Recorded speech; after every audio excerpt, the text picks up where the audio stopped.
الحمد لله وحده والصلاة والسلام على من لا نبي بعده أما بعد فقد قال الله تبارك وتعالى في كتاب العظيم أعوذ بالله من الشيطان الرجيم بسم الله الرحمن الرحيم يا أيها الذين آمنوا ادخلوا في السلم كافة ولا تتبعوا خطوات الشيطان إنه لكم عدو مبين فإن زللتم من بعد ما جاءتكم البينات فاعلموا أن الله عزيز حكيم صدق الله مولانا عظيم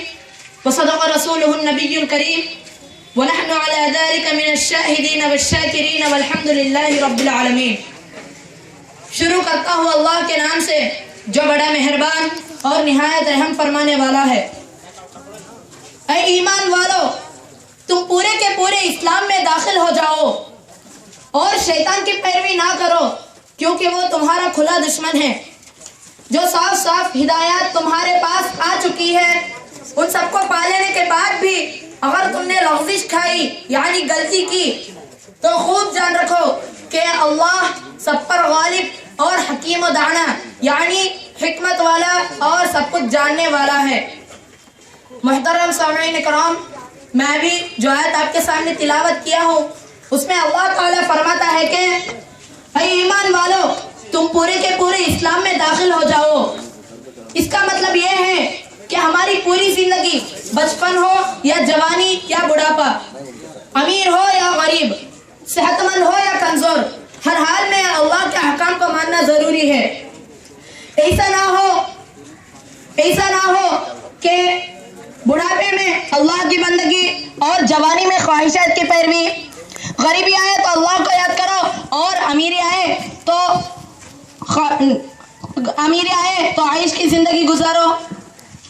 اسلام کے معنی ہی یہ ہے کہ اللہ کے احکام کو ماننا اور اس کے آگے سر کو جھکانا۔ لیکن آج ہم اپنی زندگی کا جائزہ لیتے ہیں تو اسلام ہماری دلوں میں صرف نام کا باقی رہ گیا، جیسا کہ آپ صلی اللہ علیہ وسلم نے اپنی زندگی میں فرمایا کہ لا يبقى الاسلام الا اسمہ، یعنی اسلام صرف نام کا باقی رہ جائے گا، اس کے تقاضے کو پورا کرنے سے لوگ دور بھاگیں گے۔ یہ قیامت کی علامتوں میں سے ایک علامت ہے۔ آج ہم اس کے کچھ آثار اپنی زندگی میں دیکھ رہے ہیں کہ مسلمان بھی غیر مسلمان کی طرح کتاب کے کچھ حصوں پر عمل کرتے ہیں اور کچھ حصوں سے انکار کرتے ہیں، جیسا کہ ارشاد باری تعالیٰ ہے افتؤمنون ببعض الکتاب وتکفرون ببعض، کتاب کے کچھ حصوں پر عمل کریں گے اور کچھ حصوں سے انکار کریں گے۔ آج ہم دیکھتے ہیں کہ غیر مسلمان نماز کو نہیں آتا تو مسلمان بھی نماز کو نہیں آتا، غیر مسلمان شراب پیتا ہے تو مسلمان بھی شراب جیسی کچھ ناپاک چیز اپنے منہ سے لگاتا ہے، غیر مسلمان سودی کاروبار کرتا ہے تو مسلمان بھی اس میں بڑھ چڑھ کر حصہ لیتا ہے۔ حضرات گرامی، ادخلوا فی السلم کافہ کا مطلب یہ ہے کہ اسلام نے جن احکام کو بیان کیا ہے اس کو ماننا اور جن احکام کو جن باتوں سے روکا ہے اس کو اپنے آپ سے بچانا۔ محترم حضرات، آج ہمارے معاشرے میں کتاب کے کچھ حصوں پر عمل کرنا اور کچھ حصوں سے انکار کرنا پوری طرح پائی جاتی ہے۔ جیسا کہ ہم کہتے ہیں میٹھا کھانا سنت ہے، دعوت قبول کرنا سنت ہے، اور کچھ باتوں کو ہم سنت اور پیارے رسول صلی اللہ علیہ وسلم کی طریقہ مانتے ہیں، لیکن جب یہ بات آتی ہے کہ اسلام کی دعوت کو پہنچانا بھی سنت اور پیارے رسول صلی اللہ علیہ وسلم کی طریقہ ہے تو ہم اس سے دور بھاگتے ہیں، کیونکہ اس میں بہت سے مشکلات اور تکلیف ہوتے ہیں۔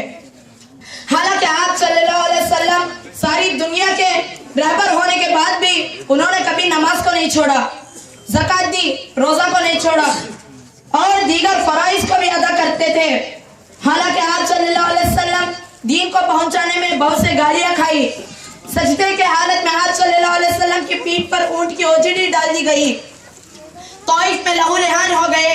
مکے میں شیب ابو طالب میں بائیکاٹ کر دیا گیا، لیکن آپ صلی اللہ علیہ وسلم کبھی بھی دین کی راہ سے نہیں ہٹے۔ آج ہم ہماری زندگی میں دیکھ رہے ہیں کہ کتاب کے کچھ حصوں پر عمل کرتے ہیں اور کچھ حصوں سے انکار کرتے ہیں۔ محترم حضرات، اسلام یہ نہیں سکھاتا کہ آسان کاموں میں اسلام کو ماننا اور مشکل کاموں میں اسلام کو سلام کہہ دینا،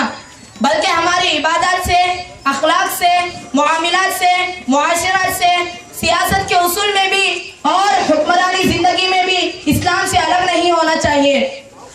محترم حضرات، آج ہم یہاں سے یہ وعدہ کر کے اٹھتے ہیں کہ ہم اسلام کے سارے احکام کو قبول کریں گے اور اسلام میں پورے کے پورے داخل ہو جائیں گے۔ آمین وآخر الدعوانا الحمدللہ رب العالمین۔ جزاک اللہ۔